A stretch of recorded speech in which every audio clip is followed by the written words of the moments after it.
Bien, buenos días. Vamos a empezar con el segundo tema de la materia, el tema de radioenlaces. En este tema se va a ver los siguientes puntos. El primero que empezaremos hoy día, cálculo de radioenlace por microondas. El segundo tema, balance de enlace y modelos de propagación. Y la tercera parte, simulación de radioenlace.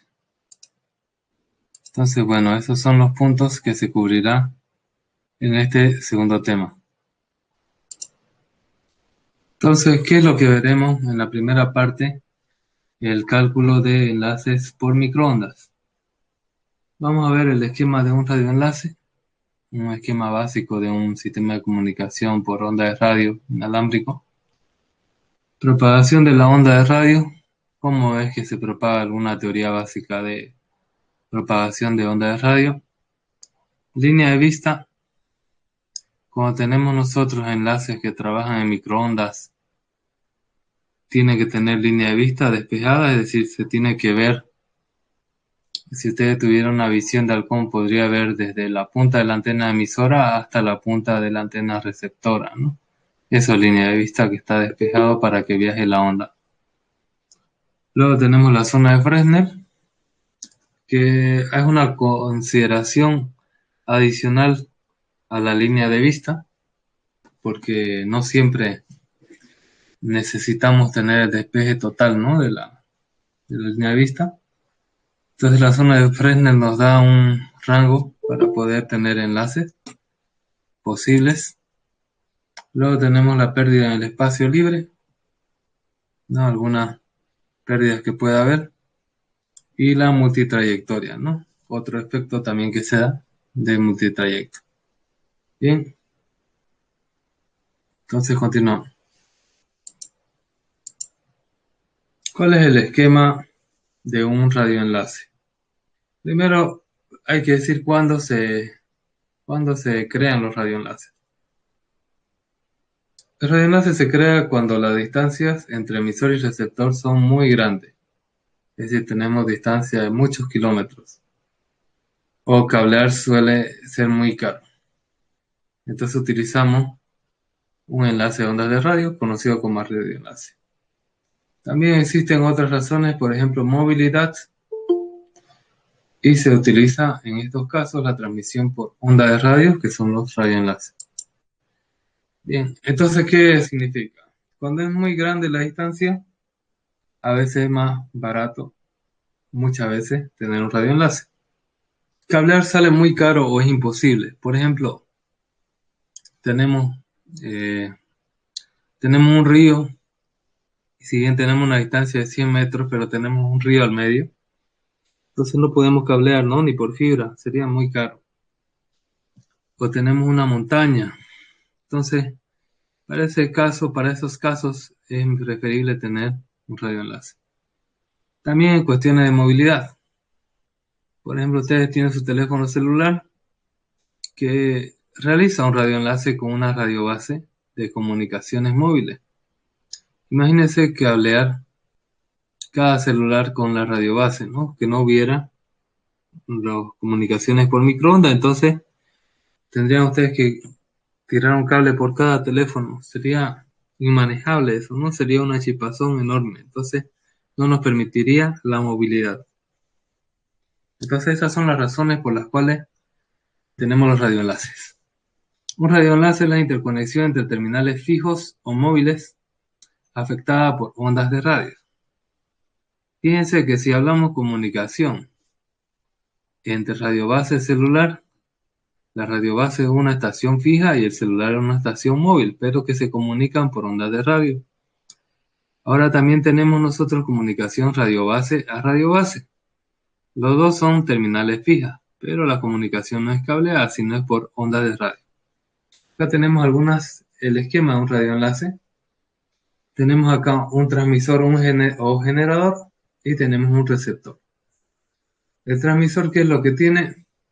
Tiene una guía de onda en la cual va a transmitir por la antena.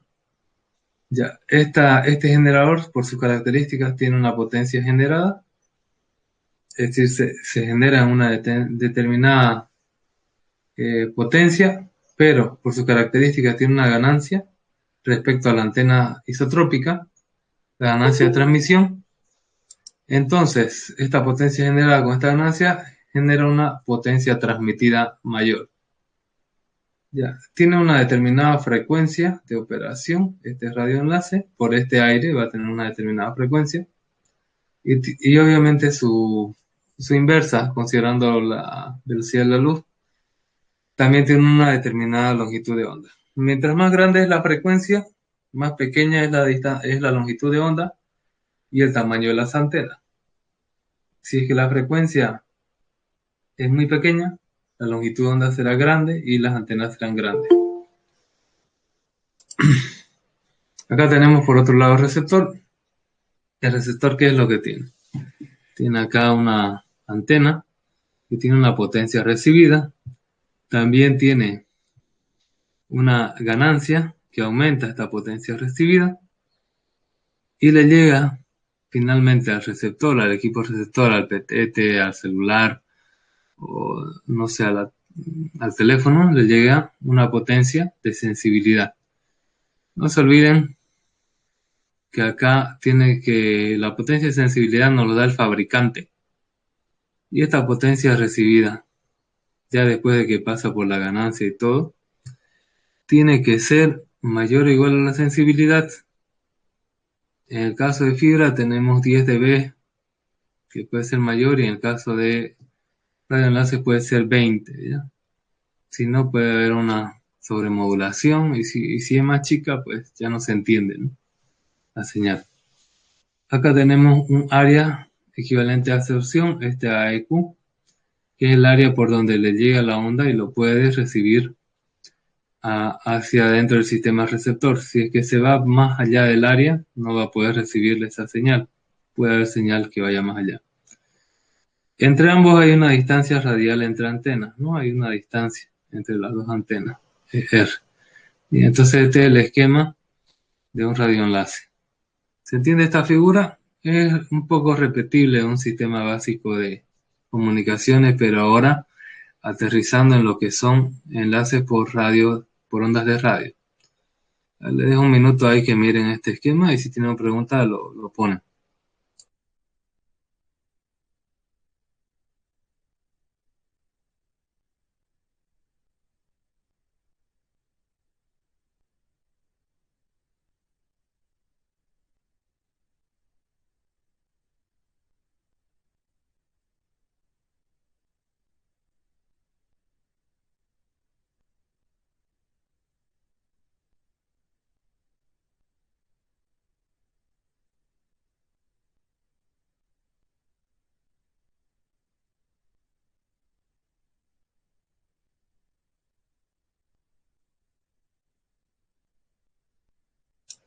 Bien, vamos a continuar. Acá tenemos cuáles son los tipos básicos de radioenlace. Ya nosotros en este tema nos vamos a centrar en el segundo, pero hay dos tipos de radioenlaces. Tenemos radioenlace satelital y el radioenlace terrestre. Un radioenlace satelital es aquel que uno de los terminales está en un satélite. Ya, un satélite puede ser también un repetidor emplazado en el espacio.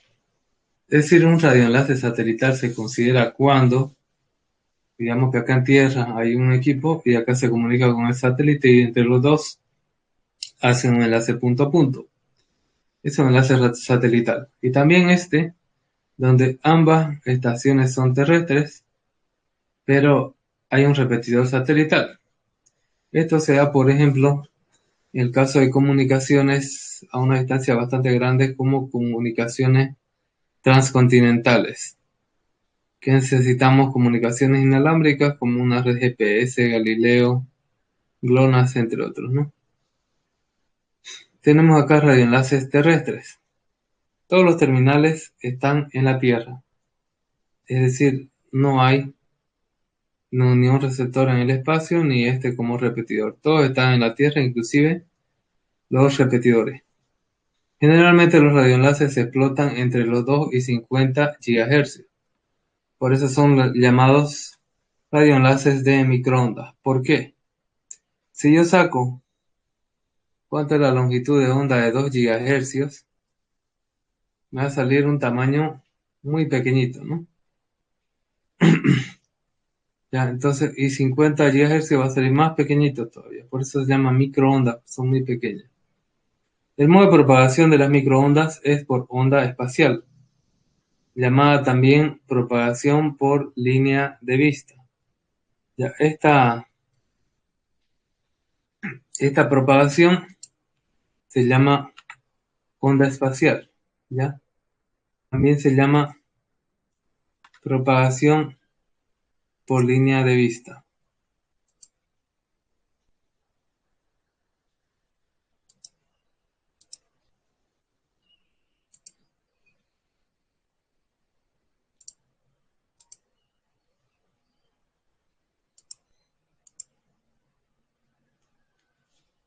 Bien, como se ve acá,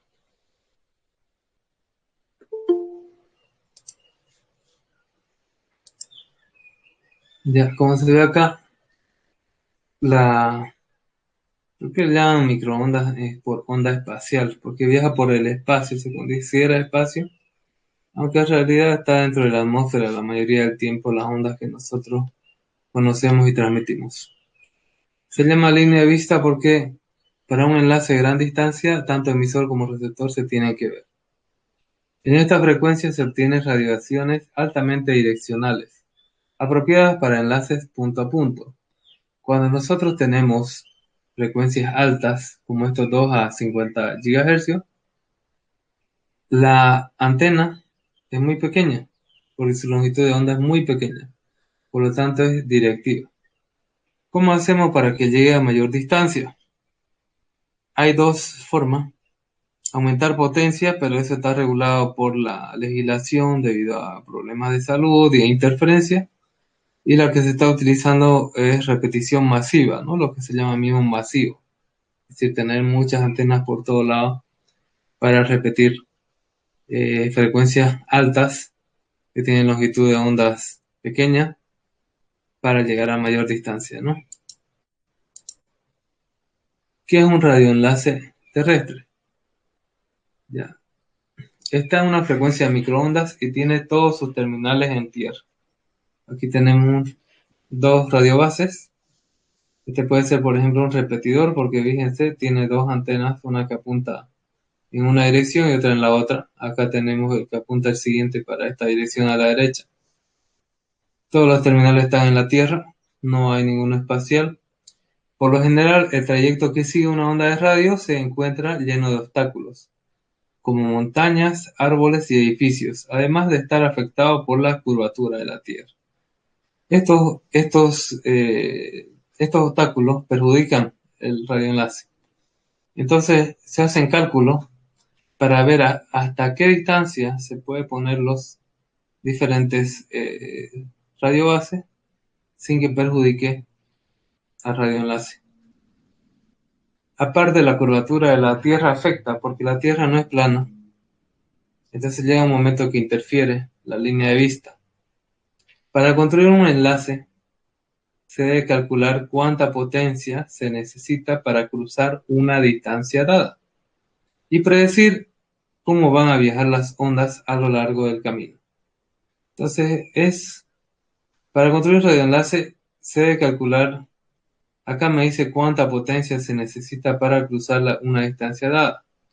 Entonces, tenemos una potencia, tenemos distancia, también tenemos pérdidas por los obstáculos, tenemos potencia y ganancias. Todos esos factores intervienen en el cálculo de un radioenlace. La potencia y la distancia son lo principal, pero los otros factores como la frecuencia o longitud de onda, la potencia de transmisión, las ganancias de antena emisora y receptora también afectan en el cálculo del radioenlace.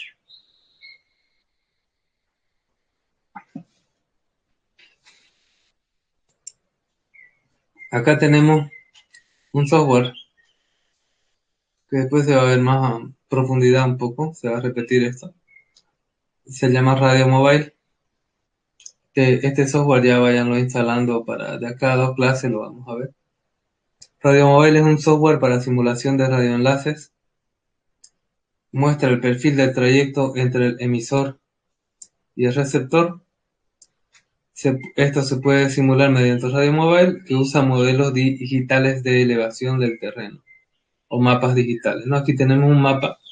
Usted se puede descargar mapas en Radio Mobile para diferentes partes de la Tierra. Es un software libre. Acá, por ejemplo, tenemos Santa Cruz de la Sierra y se puede tener acá dos antenas, ¿no? Y se ve cuánto es, ¿no? Su peor Fresnel, cuál es la potencia que llega a recepción. Por ejemplo, acá nos da el nivel de recepción, el nivel de recepción relativo, la distancia. Acá nos dice que llega a esta cantidad de dBm, pero si hablamos de la potencia de recepción relativa, vemos que está en rojo, ¿no? Está peor por esta partecita. Entonces uno lo que hace con el radio mobile es mover un poco, ¿no? la antena hasta que no tenga este obstáculo, o también lo puede subir la altura de la torre para que este obstáculo no le perjudique, o poner por último un repetidor acá. Ahora, cuando usted es proyectista de diseño de redes de telecomunicaciones inalámbricas o radioenlaces, usted tiene que saber de precios también. ¿Cuánto me cuesta subir esta torre? ¿Cuánto me cuesta poner acá un repetidor tal vez más bajo nada más? Entonces todo eso, cálculo, sirve para tomar la mejor decisión de qué diseño de red de telecomunicaciones voy a tener. Bien, la propagación de ondas de radio sigue un principio que se llama el principio de Huygens, importante para entender la propagación de la onda de radio en el espacio libre. Cuando una onda se propaga, aparecen unos puntos que forman parte en el movimiento. La superficie que los contiene es un frente de onda. El principio de Huygens establece que todo punto de un frente de onda actúa como un foco secundario de ondas esféricas. La superposición de las ondas esféricas producidas por los focos secundarios conforman un nuevo frente de onda. El nuevo frente de onda es la superficie que contiene nuevos focos secundarios, y así sucesivamente. Un frente de onda no perturbado viaja como una sola pieza. Normalmente nosotros tenemos acá foco primario, que va a tener muchos focos secundarios que van a irradiar en forma de esferas también, y va a tener un foco terciario, y va a tener un foco cuaternario, y así sucesivamente hasta que llegue al destino. Dice que si no hubiera obstáculos, si todo fuera perfecto, el foco primario sería un foco, un frente de onda no perturbado, sería este de acá, y llegaría hasta el receptor, pero eso es imposible, ¿no? En radioenlace. Entonces siempre tenemos un múltiple foco por los movimientos de los electrones y cada obstáculo que van encontrando, y a su vez ellos retransmiten de forma esférica hasta llegar al destino. Cada vez que retransmiten tienen menor potencia, se va perdiendo la potencia de transmisión, entre ellos se pueden interferir, etcétera, y también se pueden ayudarse, no solo interferir. Hablando un poco de las características de la onda de radio, se puede decir que la onda de radio es idéntica a la onda de la luz, excepto por la frecuencia. Ya tiene otra frecuencia la onda de radio menor de la onda de la luz, y se comporta de forma similar en cuanto a sus propiedades. Su menor frecuencia se asocia con una longitud de onda más larga, y esto repercute en situaciones prácticas. Obviamente tiene menor frecuencia que la luz y tiene una onda de radio más grande, por lo tanto, en situaciones prácticas su antena tiene una onda de radio mayor también. La onda cuando viaja está sometida a una serie de efectos. ¿Cuáles son esos efectos? Son los efectos de propagación, ya repasados previamente en el tema 1. Tenemos cuáles son las propiedades ópticas básicas de una onda de radio.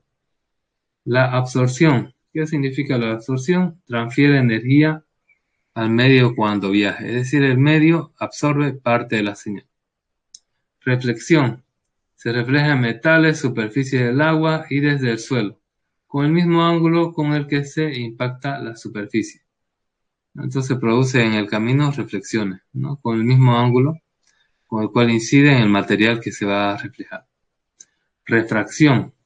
Se desvía de su trayectoria cuando pasa de un medio a otro de diferente densidad, cambiando de velocidad.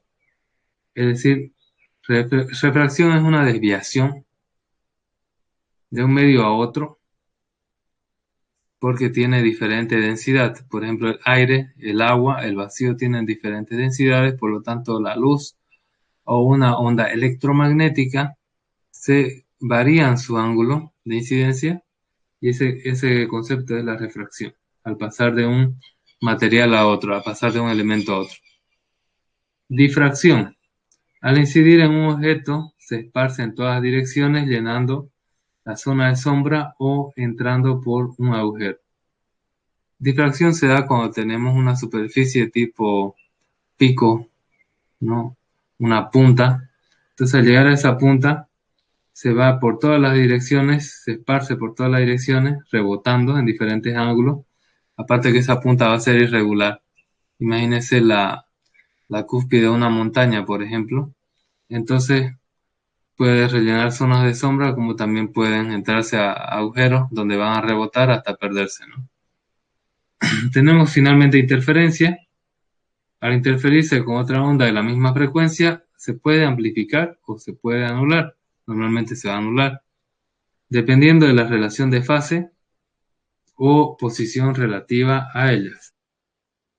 Entonces, como decíamos, dependiendo si la fase es la misma, va a amplificarse y si es distinta, se va a ir anulando entre dos ondas. De todas formas, no es interesante que se amplifique con otra señal, porque la interferencia casi siempre es dañina para nuestra señal. ¿Qué modos de propagación tienen las ondas? El modo de propagación de la onda depende de la frecuencia, es decir, si tenemos diferentes frecuencias, vamos a tener diferentes modos de propagación de la onda. Las propiedades de la Tierra y las distintas capas de la atmósfera afectan al modo de propagación de las ondas de radio, según su frecuencia. Ya, entonces es decir que nosotros, aparte de la frecuencia, tenemos que, según cómo está la Tierra, cómo son las diferentes capas de la atmósfera, se va a ver un modo de propagación u otro. Las fórmulas para medir los efectos son complejas por naturaleza. Algunas reglas básicas resultan útiles para entender y plantear la propagación de ondas de radio. A frecuencias más bajas, el alcance es mayor, la onda es más penetrante y rodea más obstáculos. A frecuencias más altas, se transmite mayor cantidad de datos. Acá están interesantes esas dos últimas aclaraciones que nos habla de la relación de frecuencia con distancia y velocidad. Si nosotros tenemos mayor frecuencia, vamos a poder transmitir a mayor velocidad, por lo tanto, asumiendo la misma modulación comparada con otra onda que tiene menor frecuencia, vamos a transmitir más cantidad de datos. Ahora, si mi frecuencia es más baja, es más fuerte, porque tiene menor movimiento de electrones, es más fuerte a las interferencias y a los demás efectos de la propagación, por lo tanto, va a llegar a una mayor distancia. Va a ser más penetrante, va a rodear objetos, etc. En cambio, una frecuencia alta se va a obstaculizar con cualquier problema que tenga, árboles, montañas, y va a llegar a una menor distancia. Entonces acá tenemos que hacer una elección, una relación entre velocidad y distancia. Las fórmulas son complejas y si bien vamos a ver una base matemática, pero ya lo han visto tal vez en procesador de señales y en sistemas de telecomunicaciones, más a fondo aquí vamos a ir directamente a la fórmula de aplicación ya del proyectista. Pero esto tiene una base física, matemática, ya, pero ustedes como proyectistas pues van a utilizar las fórmulas que se ven en esta materia En realidad lo que van a hacer, van a utilizar un software que utiliza las fórmulas que se ven en esta materia. Pero si no tienen idea de las fórmulas, no van a entender también el software, ¿no? Entonces, tienen que tener por lo menos esto claro, ¿no? Bien, según el orden de frecuencia, de baja a alta, las ondas de radio pueden tener tres trayectorias básicas, tres modos de propagación. A través del espacio libre. Entonces, decíamos que dependía de la frecuencia, de las características de la Tierra también que teníamos, ¿no? También depende de los sistemas de telecomunicación que ocupen. Acá tenemos, si tenemos una frecuencia hasta 2 MHz, el modo de propagación es por superficie o terrestre. La onda sigue la superficie de la Tierra, es decir, la onda va paralelo a la Tierra, no va rebotando el mismo suelo. Eso es lo que hace cuando las frecuencias son bajas hasta 2 MHz. O tenemos una frecuencia de 300 kHz a 30 MHz, se utiliza por onda ionosférica. La onda se refracta en las capas ionizadas de la atmósfera. Entonces, cuando tenemos una frecuencia media de los 0,3 megas a los 30 megas, va a ir rebotando por las capas de la Tierra que están, las capas de la atmósfera que rodean la Tierra que están ionizadas. Si tenemos una frecuencia un poco más alta, por ejemplo, que se utiliza en televisión, pues va a ir rebotando, no por el suelo, como lo hace las radios AM, sino por el cielo, ¿ya? Por las capas ionizadas de la atmósfera. Si se fijan, acá hay una pequeña solapación entre los 0,3 megas y los 2 megas. Ustedes pueden utilizar ondas de superficie terrestre o ondas ionosféricas, dependiendo de lo que mejor se adapte a su sistema de comunicaciones, la interferencia que haya en el medio. Por ejemplo, si ustedes quieren poner una emisora de radio, entonces tienen que ver cuál de los dos espectros va a estar más saturado. Después tenemos ya lo que nosotros utilizamos, ¿no? Lo que son las microondas, van desde los 30 MHz a los 30 GHz. Esto permite la transmisión por onda espacial. También se llama transmisión con onda de línea de vista. Onda con línea de vista. ¿Qué es una onda con línea de vista? Es aquella que podría ver si tuviera ojos desde el emisor hasta el receptor. Se podrían ver, ¿no? No hay obstáculos o hay muy poco de obstáculos. Hay un despeje que después se va a calcular cuánto es ese mínimo. La onda se propaga en línea recta, directa del transmisor al receptor. Es decir, cuando nosotros tenemos la propagación espacial, consideramos una trayectoria recta. En cambio, cuando nosotros consideramos una onda de superficie o una onda ionosférica, consideramos rebotes que hay ya sea en la superficie terrestre o en las capas ionizadas de la atmósfera, ¿no? Ahí hay los rebotes. Las ondas que estén más cerca de la superficie de la Tierra se verán más afectadas por las propiedades de la Tierra. Las ondas que están en el aire se van a ver más afectadas por las propiedades del aire, y las ondas que estén en las en las capas ionizadas de la atmósfera pues van a ser más afectadas por las características de la atmósfera, ¿no? Entonces así sucesivamente. Bien, entonces vamos a detallar un poco cada uno de esos tres modos de propagación. Empezaremos con el más bajo, la onda de frecuencia de hasta 2 MHz, que son la propagación por onda de superficie. ¿Qué podemos decir? Es una onda polarizada de manera vertical. Su campo eléctrico es vertical. ¿Qué significa? Que su campo magnético es horizontal, que sigue la superficie de la Tierra y por lo tanto sigue su curvatura para propagarse más allá de su horizonte. Las ondas superficiales requieren potencias altas y grandes antenas por su longitud de onda para lograr una buena eficiencia. Si se fijan acá, el campo eléctrico está polarizado de forma vertical, sin embargo yo transmito de forma horizontal, obviamente, sobre la superficie de la Tierra. ¿No? ¿Por qué prefiero tener el campo polarizado horizontalmente, el campo eléctrico? Porque mi transmisión es vertical Entonces me va a afectar menos si está polarizado y los electrones se van a mover para arriba, en otras palabras. Esta transmisión, este modo de transmisión de la onda de radio hasta 2 MHz requiere grandes antenas con grande potencia porque su longitud de onda va a ser alta, ¿no? Su frecuencia va a ser baja, fíjense, en 2 MHz. Entonces su longitud de onda va a ser alta. Y aquí tenemos, ¿no?, cómo emisora al receptor llega sobre la superficie de la Tierra, va yendo, ¿no? Puede llegar a grandes distancias este tipo de transmisión. Continuando, tenemos las frecuencias que van desde los 300 kHz a los 30 MHz. Son la propagación por onda ionosférica, es decir, que rebota en las capas ionizadas de la atmósfera. Descripción: la onda se refracta en las capas ionizadas de la atmósfera.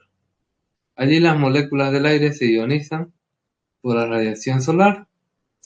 Estas capas están entre 60 a 400 kilómetros de la superficie de la Tierra.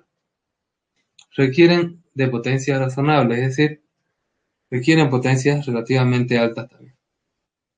La propagación en el día es posible para frecuencias entre 10 y 30 MHz de día. Son refractadas de la Tierra por las capas F1 y F2. Aquí están las capas de la Tierra y las capas más altas, F1 y F2, son las que refractan esas ondas, ¿no?, que están cerca de los 400 kilómetros de distancia desde la superficie de la Tierra. Ahora, en la noche, es posible para frecuencias menores de 10 MHz. ¿No? Transmiten en la noche. Son refractadas a Tierra por las capas F1 y F2 también. ¿Por qué nosotros podemos refractar frecuencias mayores de día y frecuencias menores de noche? Bien, porque de día las frecuencias son mayores, tienen una menor longitud de onda, por lo tanto se aprovechan de las características de la radiación solar para poder transmitir, y pueden transmitir mayor información. De noche la frecuencia es menor, pero va a tener una mayor longitud de onda, por lo tanto no necesita tanto apoyo de los electrones que ioniza ahí la capa de la atmósfera a través del Sol. Ahora, un sistema que utilice esta propagación de onda ionosférica tiene que adaptarse en diferentes bandas según día y de noche, lo cual lo hace actualmente demasiado complicado, ¿no? Porque queremos tener sistemas que transmiten una frecuencia fija. Entonces su aplicación son para situaciones más de emergencia como barcos, aviones, radioaficionados de onda corta, también que le llaman, ¿no?, radiodifusión de onda corta. Hay algunas radios que venden con transmisor receptor de onda corta y usted puede transmitir y recibir de otros países, inclusive puede comunicarse. Tiene gran alcance pero poca estabilidad, ¿no? Tenemos que variar nosotros de frecuencia, entonces no nos va a dar la estabilidad que quisiéramos, por ejemplo, para transmitir un partido de fútbol, ¿no? Para comunicarse, tipo una llamada telefónica, sí, pero por ejemplo, imagínese un evento importante que parte está en el día, parte está en la noche, el sistema se tendría que adaptar a las diferentes condiciones ionosféricas, ¿no? Entonces, no tiene estabilidad. La onda puede reflejarse desde el suelo y realizar saltos. Es posible realizar hasta 20 saltos. La distancia máxima de un salto es 3.200 kilómetros. Y con ese salto, con esa distancia máxima, se podría rodear toda la Tierra. Entonces acá tenemos saltos que se producen, ¿no? Este lanza a la atmósfera, de la atmósfera rebota al suelo y así sucesivamente hasta llegar al receptor. Y se podría llegar con una distancia de 320 kilómetros, rodear toda la Tierra, ¿no? Sin embargo, con tantos sistemas de comunicación modernos, pues cada vez estos sistemas que son inestables, pues tienen mayor interferencia para poder llegar más lejos. Finalmente, veremos las ondas que realmente nosotros trabajamos como ingeniero en telecomunicaciones, pues son las ondas de frecuencia entre los 30 MHz y los 30 GHz. Tenemos propagación por onda espacial terrestre. Espacial terrestre significa que puede ir por el espacio, pero también que puede ir por el aire y la Tierra. Fíjense estas dos, acá, esta figura inferior, no toca ni el suelo, ni toca tampoco las ondas, la ionosfera. Entonces este enlace terrestre que se ve así, punto a punto, que pareciera que es recto, que nosotros apuntamos para que sea recto, en realidad tiene una pequeña variación, va bajando un poco la frecuencia hasta que llega al receptor, ¿no? Esta propagación por onda espacial o terrestre utiliza radiación directa entre dos antenas a través de la troposfera. Es una capa que está prácticamente en el aire, ¿no? Se la conoce también como propagación por línea de vista o troposférica. Requiere antenas instaladas a la mayor altura posible. ¿Por qué necesitamos antenas más altas? Para que evitar los obstáculos que hay en la Tierra, ¿no? Para eso. Puede haber reflexiones de la superficie de la Tierra, pero es más probable que cause problemas a que incremente la intensidad de la señal. Por ejemplo, esta onda que se ve aquí abajo, si llega a topar la Tierra, lo más probable es que produzca problemas en vez de de ayudar, ¿no? De alguna forma a la transmisión de la señal. Su aplicación se utiliza en radioenlaces por microondas terrestres, en telefonía móvil, en difusión de televisión terrestre. Los radioenlaces por microondas terrestres se explotan entre 2 y 50 GHz. Se llama así porque ambos terminales, transmisor y receptor, están en tierra. Entonces acá tenemos que podemos utilizarlo para microondas terrestres, es decir, comunicación punto a punto de cualquier tipo. Por ejemplo, ahora que están las comunicaciones unificadas, podemos transmitir todo tipo de información en radioenlace. Telefonía móvil, ¿no? Telefonía celular.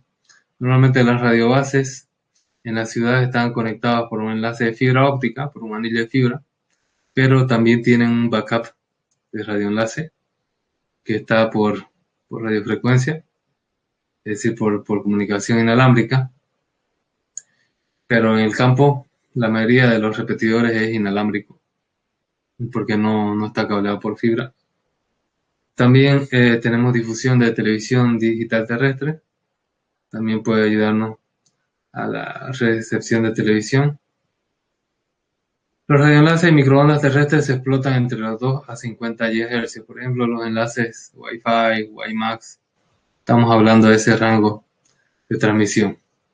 Y se llaman radioenlaces y microondas terrestres porque ambas terminales, tanto el transmisor como el receptor, están en la Tierra. Bien. Para planificar enlaces punto a punto, se debe dar que un enlace terrestre debe disponer de una potencia necesaria para cruzar una distancia dada y tener las condiciones de visibilidad directa, habida cuenta de la curvatura de la Tierra. Entonces nosotros, para planificar un enlace punto a punto, debemos considerar que tiene una potencia, debe cruzar una distancia y debe tener condiciones de visibilidad directa, la línea de vista, habida cuenta de que hay una curvatura, ¿no?, en la Tierra presente. Dado que la onda de radio se propaga por el espacio libre, en línea recta, existen 4 conceptos relevantes en frecuencia de microondas. Entonces tenemos nosotros que entender 4 cosas para ver cómo llega el enlace desde el emisor hasta el receptor. La línea de vista. La onda se propaga en línea recta de la antena transmisora a la antena receptora. O por lo menos eso nosotros creemos, aunque sí hay movimiento de la onda. Zona de Fresnel. Un radioenlace necesita una línea de vista y un poco de espacio alrededor definido por la primera zona de Fresnel, que tiene que estar libre de obstáculos. Fíjense, cuando hablamos de zona de Fresnel dice un espacio alrededor. ¿Por qué? Porque los electrones no se miden, no se mueven en línea recta, sino que se van a ensanchar y van a moverse en onda y van a tener un rango de frecuencia y por lo tanto eso es lo que me dice la zona de Fresnel, ¿no? Tener algo alrededor de esa línea. Pérdida en el espacio libre. La onda pierde potencia porque se esparce sobre una mayor región en el espacio a medida que se aleja de la antena transmisora. ¿Por qué lo que dice que pierde? Mientras más se aleja, más pierde a la mayor distancia. Se va esparciendo la onda, por eso que hemos visto el principio de Harkness, ¿ya? Entonces se va esparciendo y aparte que va encontrando obstáculos en el camino.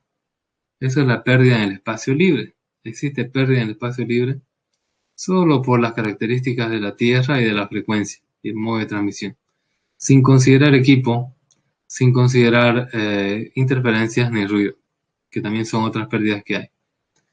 Multitrayectoria. Un radioenlace se planifica con una línea de vista libre de obstáculos. Sin embargo, se reciben múltiples copias de la onda. A veces, cuando estamos al tope del despeje de la línea de vista, por ejemplo, cuando tenemos la primera zona de Fresnel despejada 60%, que es lo mínimo, va a haber efecto multitrayectoria porque va a haber algunos picos de montaña donde va a rebotar la señal y va a haber movimiento y nos va a llegar diferentes copias de la misma señal. Ahora esto puede ser perjudicial si es que no tenemos una condición que se llama tiempo de guarda y puede haber copias repetidas de lo mismo, ¿no? Y ser interpretado como si fueran señales distintas siendo que no son. Entonces eso no puede pasar con la multitrayectoria. Entonces vamos a empezar a mirar qué son estas propiedades que debe tener un radioenlace. Vamos a empezar con la línea de vista. Un radioenlace por microondas utiliza la propagación por línea de vista o troposférica, porque en estas frecuencias la onda se propaga en línea recta de la antena transmisora a la receptora. ¿Qué significa eso? Que no necesita ni rebotar por el suelo, ni tampoco por el cielo. La distancia de comunicación por línea de vista está limitada por la curvatura de la Tierra. Para calcular la distancia de comunicación máxima por línea de vista se hace a base de la geometría de la Tierra y la altura en la que está la antena transmisora. Tenemos acá cuál es esa distancia de comunicación máxima al horizonte óptico. Acá tenemos la distancia al horizonte óptico en kilómetros, va a ser 12,74 multiplicado por la altura en que está la antena transmisora, esta antena en metros, el resultado me va a dar en kilómetros, y a este 12,74 por la altura de la antena transmisora se le saca la raíz cuadrada. En la práctica, la línea de vista va más allá del horizonte óptico, es decir, va un poquito más de lo que se ve, va un poquito más allá de la curvatura de la Tierra. Y eso se llama, en vez de ser horizonte óptico, que es lo que se ve, se llama horizonte de radio, que es hasta donde yo llego. Ahora, debido a la refracción que hay en la atmósfera, en la troposfera, originada por las diferentes densidades, tiende a curvar la onda hacia la Tierra. Este efecto posibilita que llegue una distancia un tercio de veces mayor al horizonte de radio. Es decir, mi horizonte de vista, mi horizonte óptico es menor que mi horizonte de radio. Mi horizonte de radio llega más allá debido a las propiedades de las diferentes densidades que hay en la capa troposférica. Entonces llega más de donde yo puedo ver. Ahora, ¿cuál es esa distancia al horizonte de radio? Esa distancia que hay, ¿no?, del transmisor al horizonte en radio va a ser igual a 12,74 por un factor K, que es el que aumenta, ¿no? ¿Y cuánto es lo que aumenta? Acá dice 1, un tercio veces mayor por la altura de la antena transmisora metros. Esto me da aproximadamente 17 por la altura transmisora en metros. Y esto es lo que se utiliza, no el horizonte óptico, sino el horizonte de radio. Ahora, ¿de dónde sale este 17? Puedes multiplicar 12,74 por un factor K, que es un tercio de veces mayor. Un tercio de veces mayor significa que yo tengo primero un 1, y un 1 más un tercio me da 4 tercios, ¿no? Por teoría básica de fracciones. Entonces, 4 tercios multiplicado por 12 me da 17. ¿Ya? Y eso es mi horizonte de radio, es decir, hasta aquí llega, como curvea un poco la onda, no es recta totalmente, entonces va a llegar hasta aquí más o menos. Y donde yo voy a ver es hasta aquí, pero él va a llegar un poco más con su onda. También se incluye el cálculo la altura en que está la antena receptora. Nosotros podemos tener una antena receptora y esa antena receptora va a tener también su altura. Entonces se obtiene un valor aproximado para la distancia máxima entre la antena transmisora y receptora, sobre un terreno razonablemente plano. ¿Y acá qué tenemos? La altura que llega la antena transmisora es 17 veces la altura de la antena en metros, raíz cuadrada. La distancia que llega, perdón, en kilómetros. La distancia que llega en kilómetros la antena receptora es igual a la raíz cuadrada de 17 veces la altura de la antena receptora en metros. Si sumamos ambas distancias R1 y R2, tenemos la distancia total y esa es la distancia que se llega máxima entre las dos antenas, tanto la transmisora como la receptora. A veces la distancia se amplifica por difracción si hay obstáculos afilados en el trayecto. Se puede amplificar como también se puede degradar, por lo tanto no se considera este efecto. Bien, voy a mostrarles estos ejercicios son los que van a hacer. Yo voy a hacer el primero, más fácil, ¿no? Y ustedes ya hacen lo más difícil. Entonces, base a esa fórmula que hemos visto, vamos a hacer este ejercicio. Dice, una compañía de taxi para comunicarse con su taxi ha instalado en su oficina central una antena en la parte superior de la torre de 15 metros de altura. Tenemos esa antena. Las antenas de los taxis están sobre su techo, más o menos a 1,5 metros del suelo. Calcule la distancia de comunicación máxima entre la central de un taxi y entre dos taxis.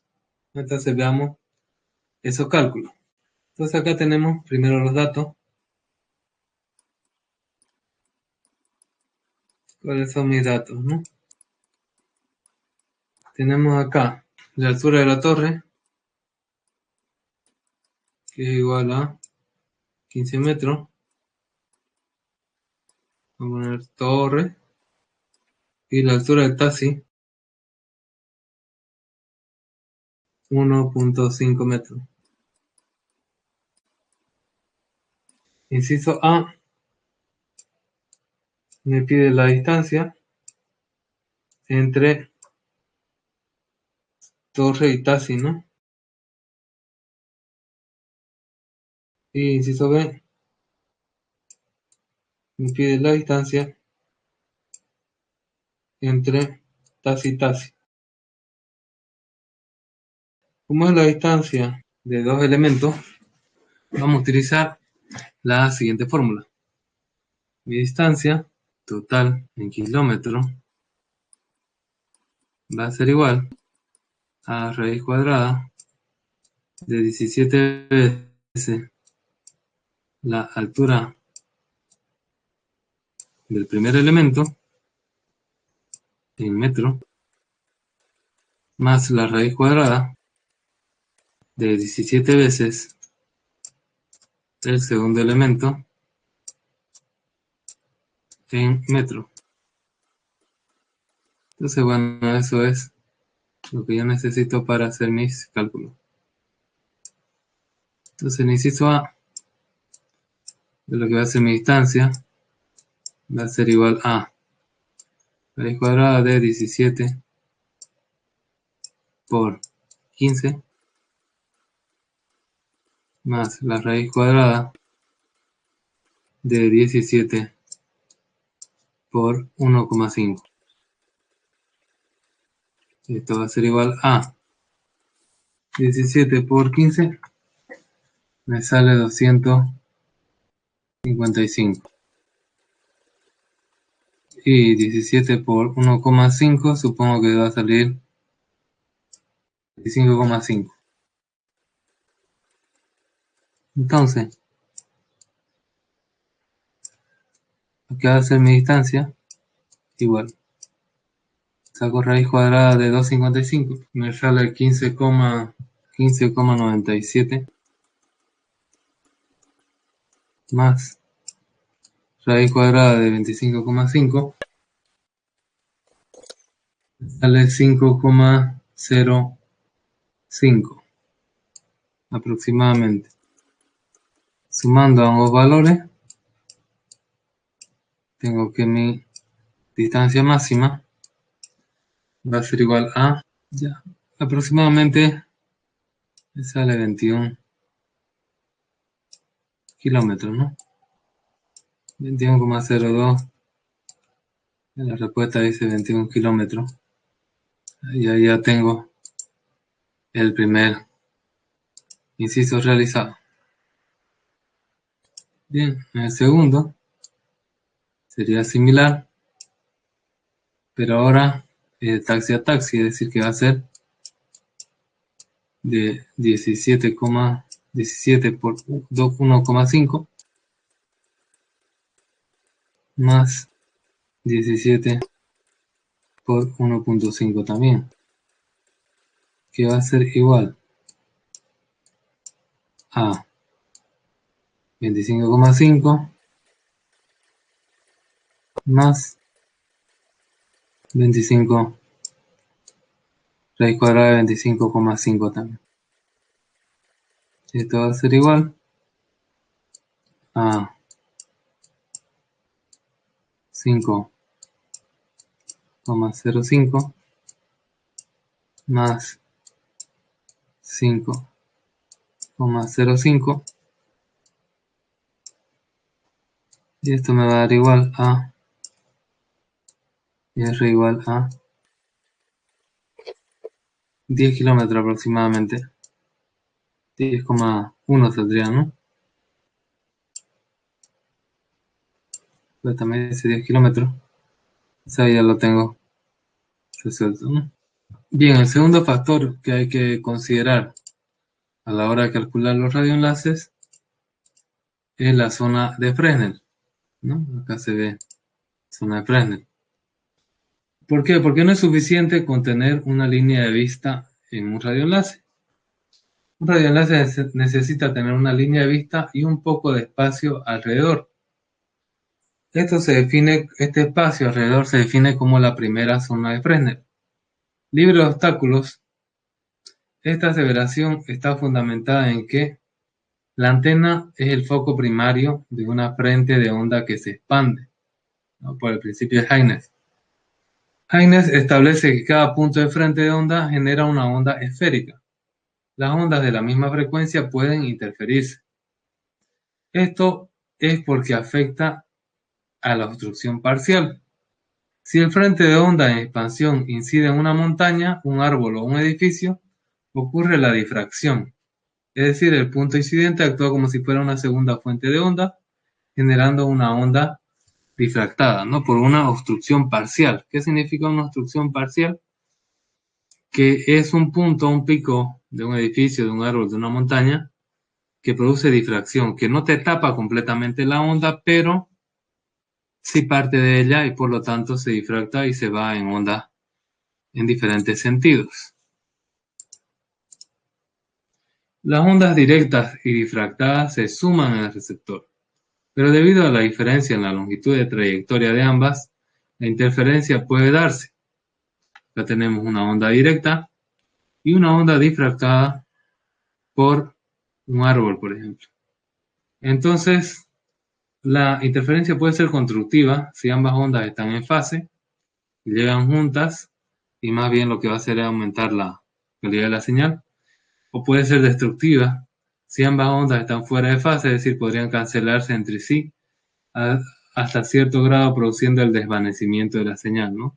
Va a producir pérdida de paquete normalmente, porque va a llegar una onda con, por ejemplo, con el bit 1 y acá con bit, bueno, este llegaría con el bit 5 y este con el bit 3, por ejemplo. Más retrasado siempre la onda difractada, porque su camino va a ser más largo y va a tardar más segundos en llegar. Y se van a cancelar, ¿no? Pero entonces, ¿qué hacemos nosotros para eso? Pues ponemos acá unas elipsoides para asegurarnos la onda directa, sobre todo. Si la distancia entre la trayectoria directa y el objeto que difracta la onda se incrementa, la intensidad de la onda difractada disminuye y la interferencia se vuelve menos pronunciada. Es decir, si esta onda reflejada es por acá, por el suelo, va a ser menor que acá en el árbol este, ¿no?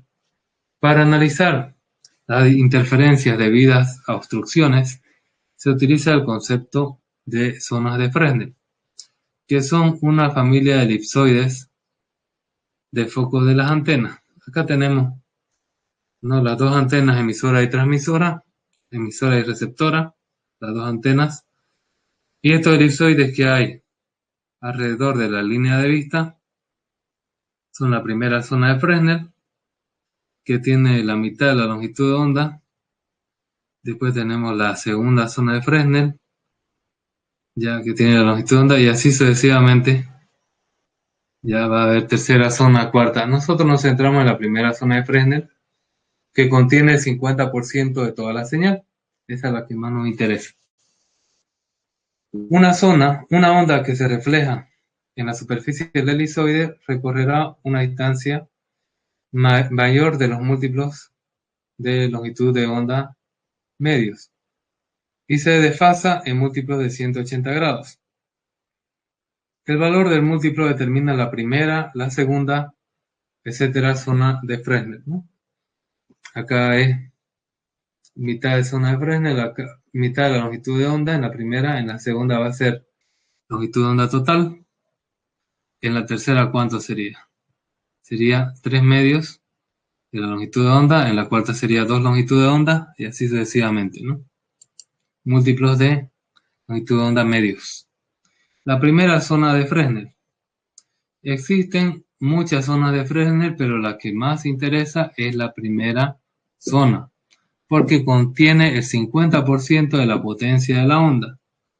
Acá tenemos, ¿no?, ¿cuál es el radio de la primera zona de Fresnel? Eso es lo que vamos a calcular nosotros, ¿no? El radio, no toda la zona de Fresnel, sino el radio que hay en ese elipsoide, que se asemeja a un área de un círculo. Tenemos acá la línea de vista, ¿no?, la distancia que sería si no hubiera ningún obstáculo, y la primera zona de Fresnel, su radio, su primera zona de Fresnel. Si la primera zona de Fresnel se encuentra libre de obstáculos, el nivel de recepción será el equivalente obtenido en espacio libre.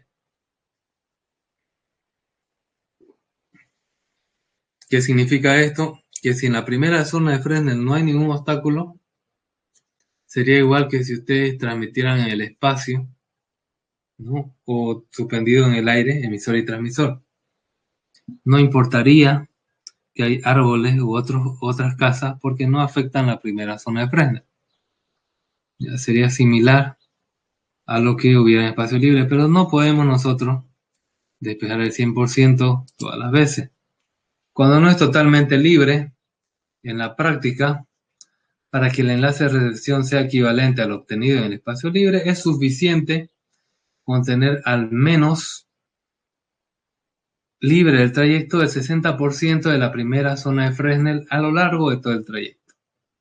Entonces acá tenemos la línea de vista, tenemos un obstáculo, y esta primera zona de Fresnel, su radio de F1, el 60%, como es radio, es lo mismo arriba que abajo, el 60% está libre y el 40% es obstáculo. Entonces esto va a ser un enlace viable. Entonces va a ser un enlace correcto si tenemos por lo menos ese 60% libre. Este F1 es lo mismo que este F1. Si esto es 0,6 de F1, entonces por lo tanto esto va a ser 0,4 de F1. Se puede aceptar todavía, ¿no? Que el radio esté obstaculizado un 40%. Tiene que estar 60% libre para que el enlace sea viable. Tenemos acá la distancia R1 del transmisor, la distancia R2 del receptor y la distancia R total, que es donde se llega con este enlace que tiene despejado el 60% de radio de Fresnel en su primera zona. ¿Y cómo se calcula? ¿Cómo hacemos el cálculo de ese radio de Fresnel? Pues se sigue esa fórmula que está ahí.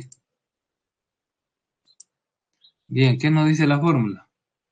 Dice que el radio de la primera zona de Fresnel en metros va a ser igual a 17,32 por la raíz cuadrada de R1 multiplicado por R2 en kilómetros dividido entre R multiplicado por F en gigahercios. R es la distancia total, la suma de R1 con R2, que son la distancia del transmisor y del receptor, y la frecuencia en la cual opera mi sistema.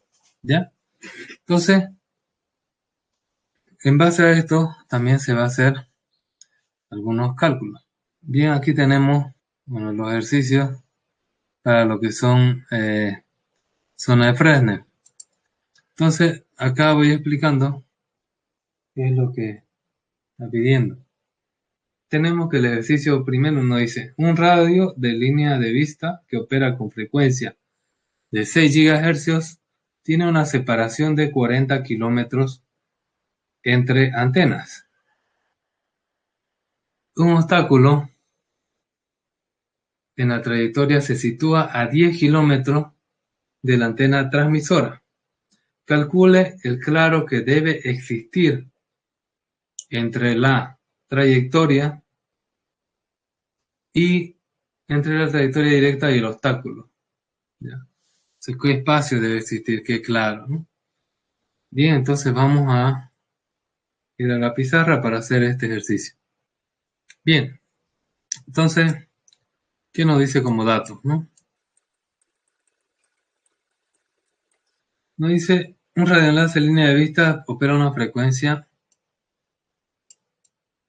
de 6 GHz. Tiene una separación entre antenas de 40 kilómetros. Un obstáculo en la trayectoria se sitúa a 10 kilómetros de la antena transmisora. Entonces mi R1 va a ser 10 kilómetros. Entonces acá yo tengo mi antena transmisora. Acá tengo mi antena receptora. Y acá tengo un obstáculo. Si esta distancia de aquí a acá, si la distancia total, esta de acá, es de 40 kilómetros, la distancia hasta el obstáculo es 10 kilómetros. Este es mi R1 porque es el transmisor R1. ¿Cuál será la distancia? Quiero que ustedes me digan.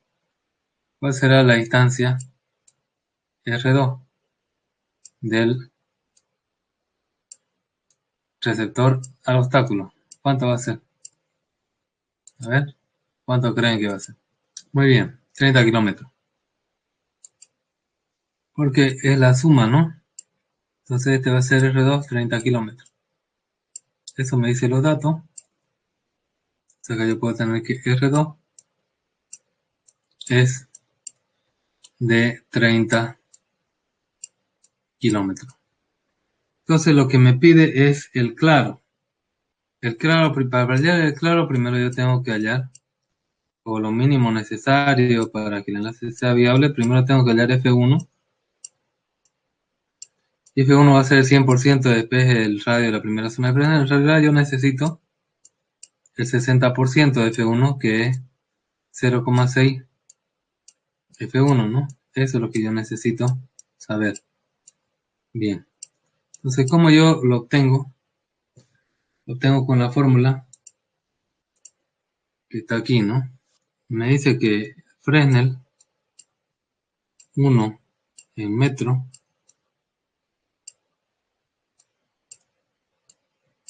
va a ser igual a 17,32 multiplicado por R1 en kilómetro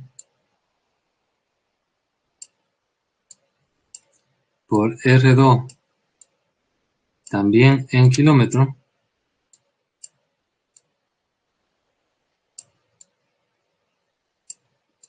y todo eso dividido por R en kilómetro por F en gigahercios. Entonces esto me daría 17,32 multiplicado por 10 por 30 dividido entre 40 por 6. Este 0 se puede ir con este 0. Este 3 queda 1. Con este que queda 2. Y este 2 se va.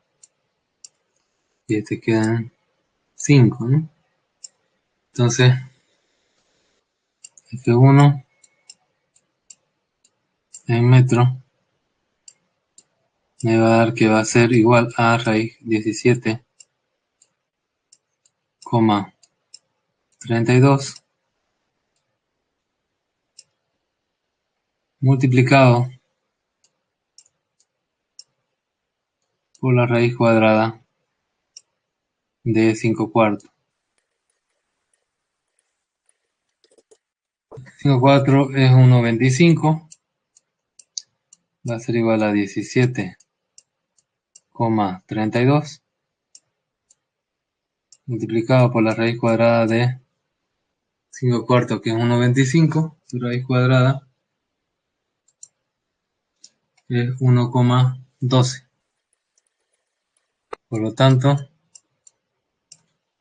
F1 en metro va a ser igual a 17,32 por 1,12. Sale 19,4 metros. Ahora esto yo le tengo que sacar el 60%. ¿Cuánto es 0,6 por 19,4? Y esto me sale que el 60% de F1 es igual a 11,62 metros. Aproximadamente, ¿no? 11,63 me sale. Y esta es la respuesta que yo estoy buscando, ¿no? ¿Cuánto es el claro que necesito? ¿Cuánto necesito despejar? Por ejemplo, aquí está mi primera zona de Fresnel. Y digamos que así lo pase. 7F1. ¿Cuánto es esto? Que es 0,6 o el 60% de F1, ¿no? ¿Cuánto es eso? Entonces aquí ya lo he encontrado.